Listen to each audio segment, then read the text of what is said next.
We are joined by Queensland One Nation Senator Malcolm Roberts. Senator, welcome to the show.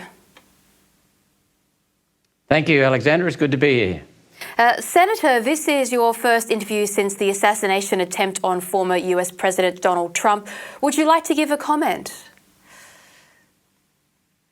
Yes. First of all, I want to say that our Prime Minister should be held in complete disregard because he's gone out and he's used this violence to promote his misinformation and disinformation bill. Totally wrong.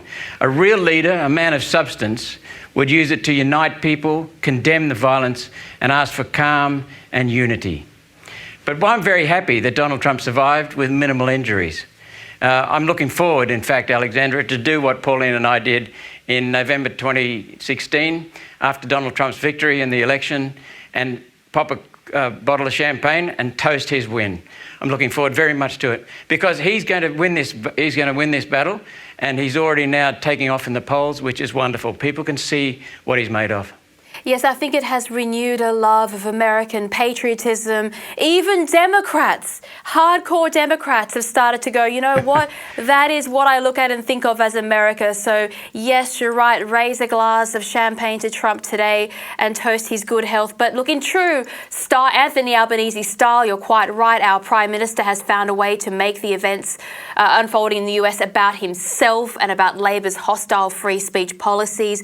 Now, Albanese said, and I quote, "Be on guard against those seeking to use misinformation to create division," end quote.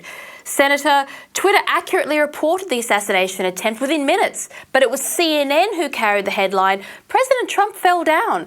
The Washington Post said Trump left after loud noises, and the BBC said, you know, Trump rushed off stage for loud bangs at the rally. Now, who are the real masters of misinformation and disinformation, Senator? The real masters of misinformation and disinformation, Alexandra, are the people that are exempted from the provisions in the Misinformation and Disinformation Bill. Those exempted from censorship. That is the government and the mouthpiece media, the globalist media, the big brother media. That's who's protected by this. What they want to do is prop up the market that is abandoning the mouthpiece media. The government wants to keep on spreading misinformation, as it did during the COVID mismanagement and deceit. The mouthpiece media helped the government in that process of covering up and suppressing the news and censoring people. So what we're seeing here is the mouthpiece media in full retreat because they have been so pilloried by their own censorship and their own inaccuracies and own mistruth that people no longer believe them, and they're dumping the mouthpiece media holus bolus. And what we're seeing now is the major networks and even the ABC and the newspaper networks reeling under the pressure of their subscribers, just abandoning them, saying thank you. And advertisers and the advertising money goes with the eyeballs, and they're now turning to citizen journalists. People like ADH TV, TNT Radio, George Christensen's Nation First, TV, and a whole host of private independent news media, including Rogan and Tucker Carlson internationally. So that's what's going on. The real people being protected are the mouthpiece media because they're surrendering to their own ineptness.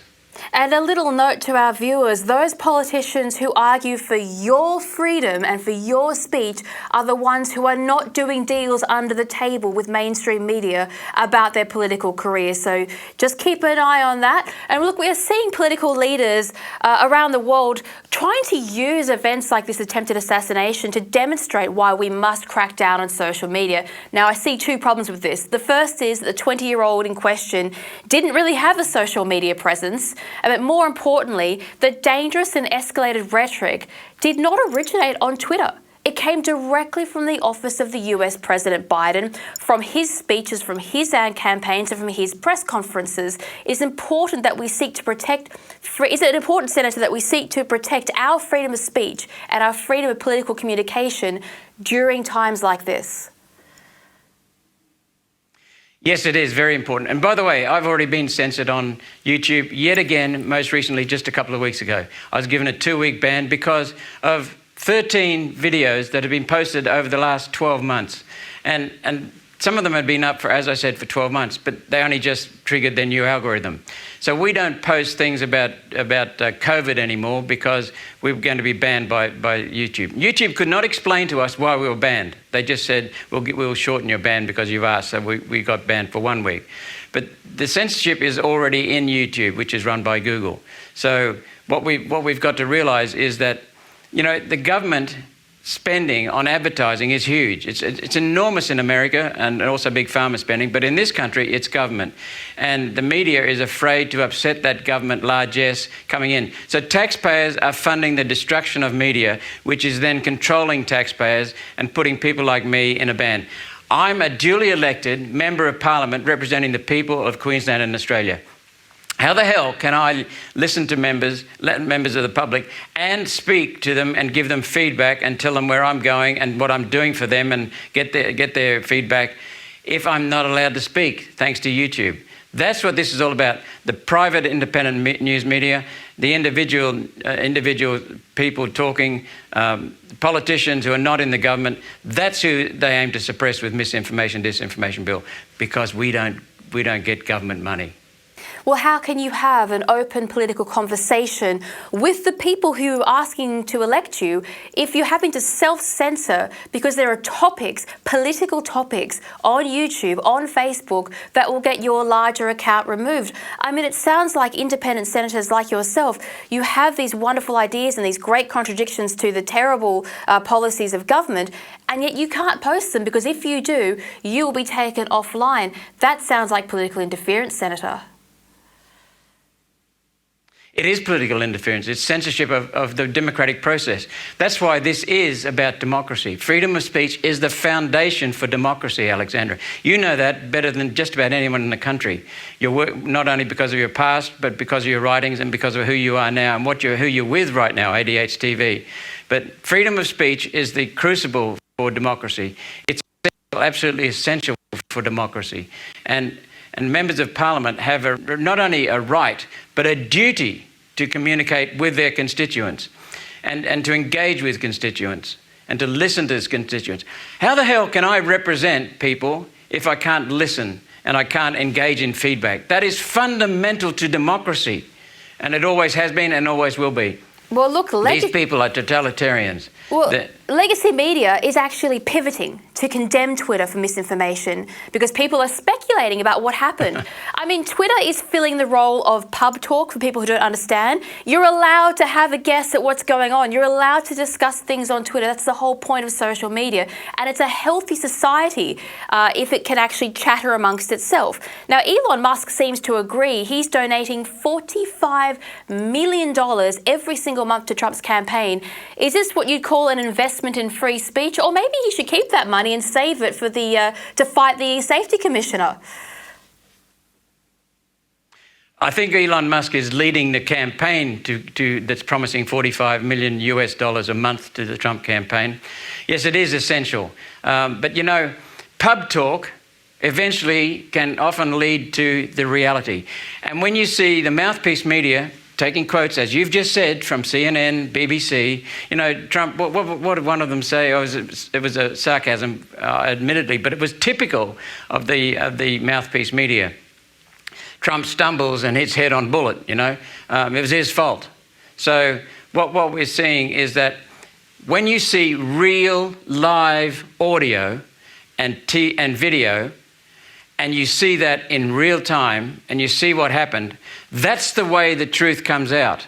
And that means that the government is held accountable because they cannot distort the truth, hide, they can't suppress the investigation. And that's what you get when you got millions of hearts and minds, and in the case of the rally, tens of thousands of hearts and minds with cameras all photographing. You know, I was watching some of the rally with my wife afterwards, of course, after the horrific event. And I said, look at them. As soon as the event happened, there were people up with their cameras. And that was wonderful. That's democracy in action. And it shows a lot when the totalitarians want to shut that down because they're afraid of free speech, they're afraid of truth, they're afraid of reality, and they're afraid of being held accountable. What a great image that is, Senator. Basically, all those cameras being held aloft, that is 1,000 scribes taking note of our history. And at least it's being written by a group and by a crowd and not by some faceless people that we'll never know. We have no idea what they think. I'd much rather the crowd write our history. But look, I need to talk about something very serious here for a second. Well, not only that. You go. Not only that, Alexandra, when you've got millions of hearts and minds talking, mulling things over, it's better than having groupthink, which reflects one person or one tight little totalitarian focus group. It's far, far better. That's the way human progress is continued. That's the way humans use their initiative and use their communal sense, their sense of coming together and working as a species. That's what's really important in society. Humans getting together and telling the truth.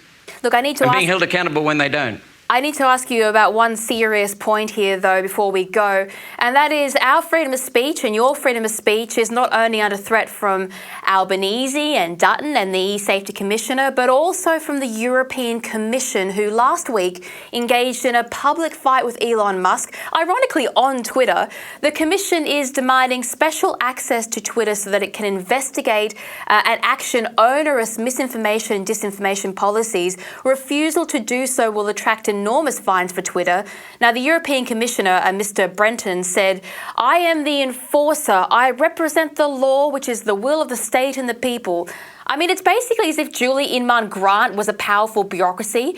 Are you concerned about this infiltration of the European Commission? Deep concern, but there's nothing new there, Alexandra. The European Commission hides behind the facade of a parliament in the European Parliament. The real power is with the European Commissioner. That's why the United Nations senior leadership has said quite often that their model for totalitarian global governance, which is their self-admitted aim, their model is the European Commission. That's it. And so what we're seeing here is just the true arrogance, the control, the totalitarian aspects of the European Commissioner coming out into the open. Surely people can see this. Well, I've got one final question. The total opposite of what democracy is. I've got one final question here for you, Senator, and thank you so much for joining us, of course. Look, it seems as if we are walking on the thin edge here when it comes to losing our freedom of political speech. It's as if the Enlightenment is rolling over and our entire civilization is shifting towards some despotic, socialist-style system that dominate the rest of the world. We had a poll in 2023, I believe it was, that said that 40% of Australians want to live under socialism, and only 7.8% of the world currently live in a full democracy. The rest of everybody else are basically slaves. Freedom is a minority position. How do we keep it that way? How do we keep ourselves free, Senator? Telling the truth and sharing the truth. We know that socialism always ends up in more and more control and eventually slides straight into totalitarianism. That's the opposite of what is needed for human progress. What we have to do is expose the reality. These 40% of people you're talking about in a survey, they don't want socialism. They want what's been dressed up to look like something that's positive. Socialism is the way it's dressed these days is a pig with lipstick, or a wolf in some cases with lipstick. We need to hide the wolf and the pigs. We need to show the pigs and the wolves rather, and show the alternative, which is true capitalism. We have got crony capitalism masquerading as socialism, or socialism masking as crony capitalism. We need to extol the virtues of capitalism and point out that we haven't got capitalism, we've got socialism right now, and that's what's giving us the problems we have. The way out of that is to restore capitalism and free speech and democracy. That's what we need. They think that socialism is a free iPhone, Senator. In reality, the only thing you're given in socialism for free is a shovel so you can go and dig in the gulag. That's it. But look, unfortunately, we're out of time today. Thank you so much, Senator, for joining us. Thank you so much for having us, Alexandra.